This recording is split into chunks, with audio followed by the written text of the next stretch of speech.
Hey guys, thanks for watching my video. My name is Scrapman Joe, and today we're going to take apart a microwave. It's a small microwave, but it's still valuable because at the very least it's 9 cents a pound, and these usually have a little bit of weight to them. Today we're going after two things: the transformer and the cord. Those are your two most valuable parts. Maybe we'll go ahead and take out the fan motor as well, because they're usually pretty small, but they go with in the pile that the transformer goes in, so it's also 20 to 25 cents a pound.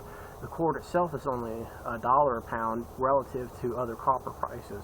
It's still a really good deal. We're also going to compare the before and after prices. Like, what would I get if I sold it as is, and what would I get if I strip it down? Is it worth your time? You may like what you see.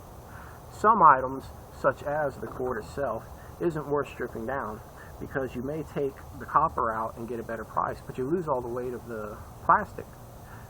And it comes out to about the same, because these kind of copper prices are all done on percentages.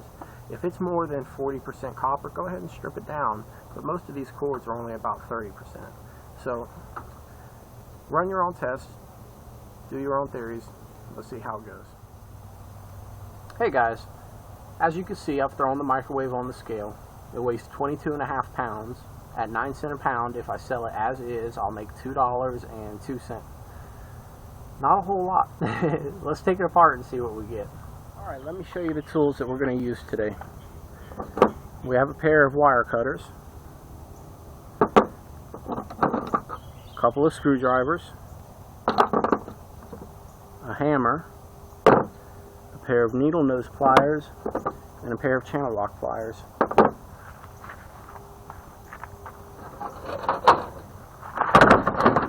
Step 1, cut the cord off.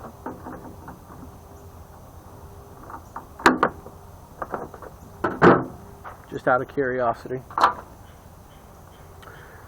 about a quarter of a pound.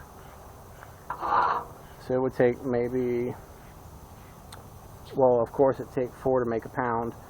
So at $1 a pound, this is 25 cents.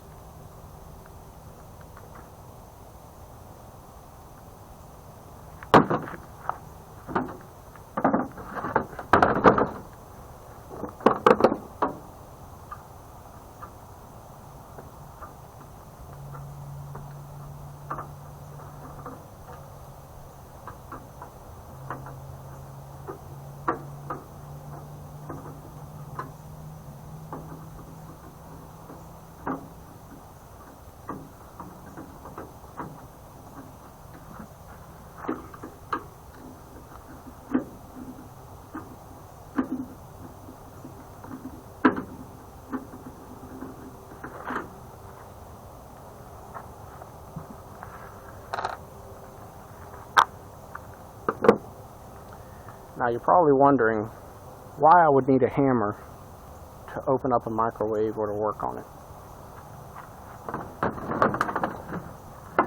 This particular microwave has some funky looking screws right here. The kind that you probably cannot find at a regular hardware store. It's like a star bit, but it has a post in the middle, so it's hard to take out.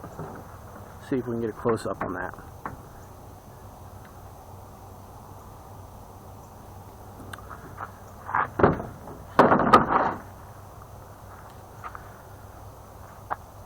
It's a pain in the butt to do, but we're going to take it off. I just noticed a few more screws here. I'm going to go ahead and take those out with a screwdriver. Always use a screwdriver if you can, because knocking a screw off is a lot harder. There's actually a few here. I'm going to just go ahead and take these off.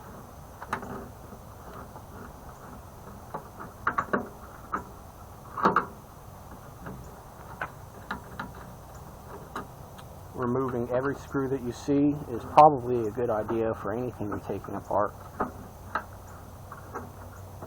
You may remove a screw that you don't really have to remove, but it's worth it in the end, because you never know until you open it up and see what that screw is holding. So go ahead and do it. Take them all off.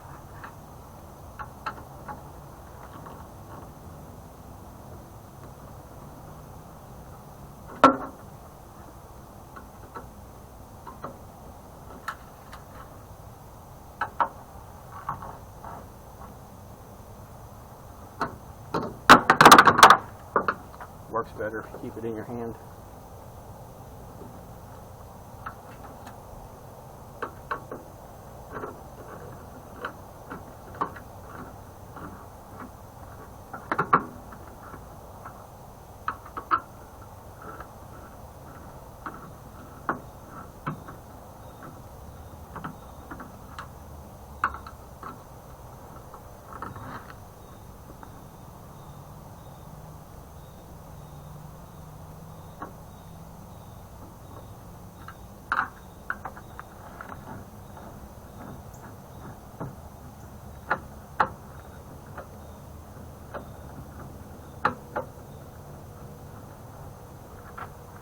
Before I take this last screw out right here, I want to tell you what it's holding up. There was 4 screws, 1, 2, 3, 4, and it looks like this one came off. That's okay. And when you see them in a pattern like that, that's usually your transformer. So it's a good idea to go ahead and remove those. You see how many screws I've gotten out, plus these 4 down here. So 4, 5, 6, 7, 8, 9, 10, 11, 12, 13 screws, not counting the 2 that are going to have to be knocked out.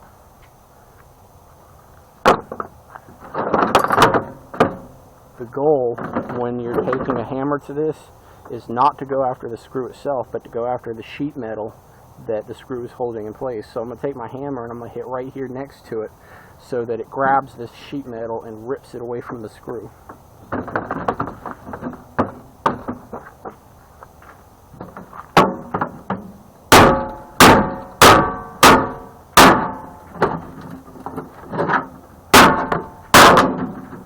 Like that. As you can see, the screw is still there, but the sheet metal has been ripped off. So now let's do the same thing for the other one.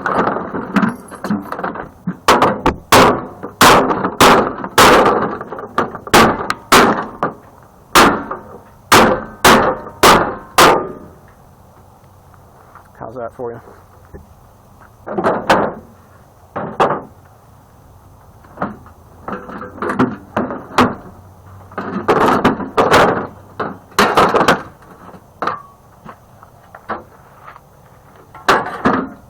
Like I said, those 4 screws was holding this in place, and when I opened it up, it just fell out. So we'll take the cord off, or the little wires.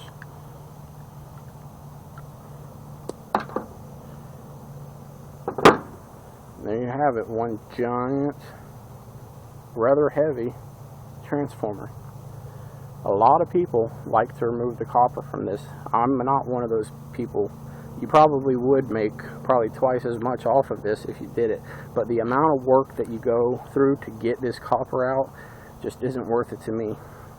If you did want to, there are welds that you have to knock out if you want to do it hammer style. If you have a saw, it's much easier. Just cut straight through the middle and take them out. I don't bother with it, it's too much trouble for me.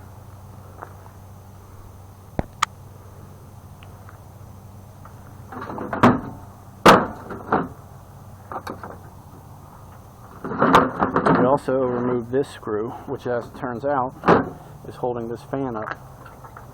So let's take that off.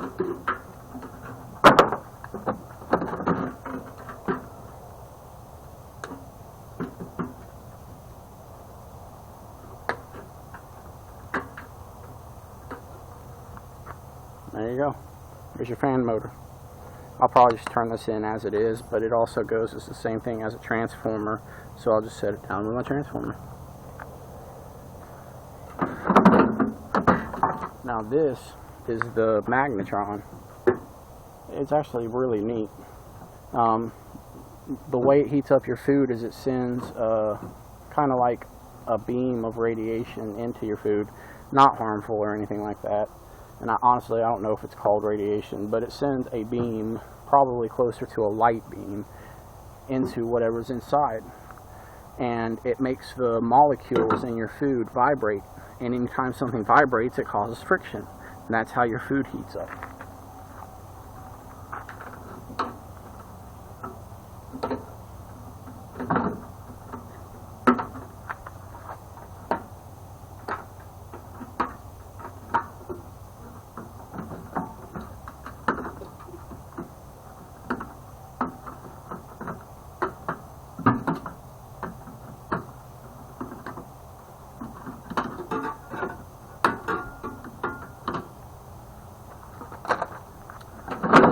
right here is your bell. That's what rings. Here's the light. I like saving stuff sometimes just to fool around with it. That's your light bulb right there. And that's pretty much it. I'm going to leave the magnetron on because as long as it's not connected to anything, it's not dangerous.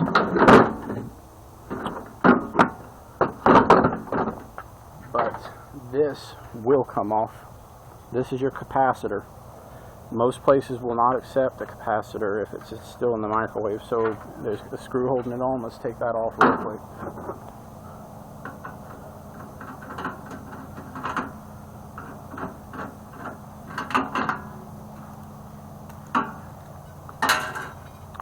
Okay, there you go. There's your capacitor. What this does is it stores electricity kind of like a battery, and it dumps it all at once in order to start your magnetron, because it takes a lot of power to start that thing. So this has to be recycled properly.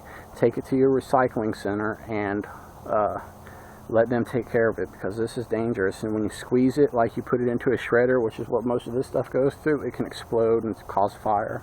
So recycle this properly. And we're done. So let's throw the tin on there.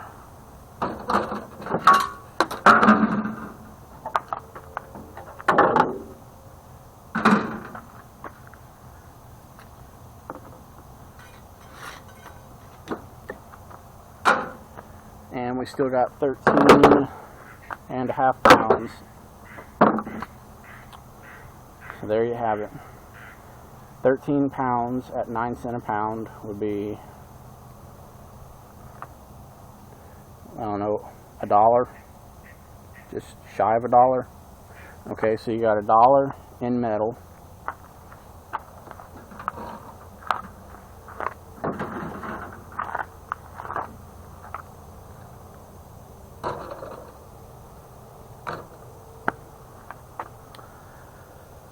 $8.5 pounds. So that would be $2 and a nickel. So $1 there, just a little more over $2 on that. 25 cents here, maybe another 10 cents here. So altogether, it's like a 60% increase. We went from $2 to a little over $3. Not bad. If I could get a stock portfolio that had that return, I'd be pretty wealthy.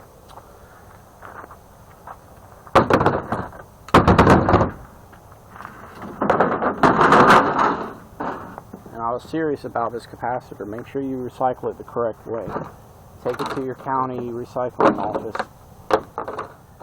Well, I hope you guys enjoyed my video on how to recycle a microwave. The before price, if we sold it as is, was $2. After I stripped it down, it was worth about $3.50. So that's a good investment on your time. I would think so. It took me all of, I don't know, 5 minutes to strip it down. That's a pretty good profit. So an extra $1.50, it doesn't sound like a whole lot, but when you're a scrapper, you get a lot of microwaves, you get a lot of refrigerators, you get a lot of anything that needs to be stripped down. And you spend a day doing it, it comes out to a pretty good profit. Always strip down things that you know you can make money on, and don't sweat the rest. I guess that's it for today. Remember to like my video if you did like it, and remember to subscribe if you want to see more like this. If you have any requests or any comments, post them below, and I'll do my best to answer them. Take it easy.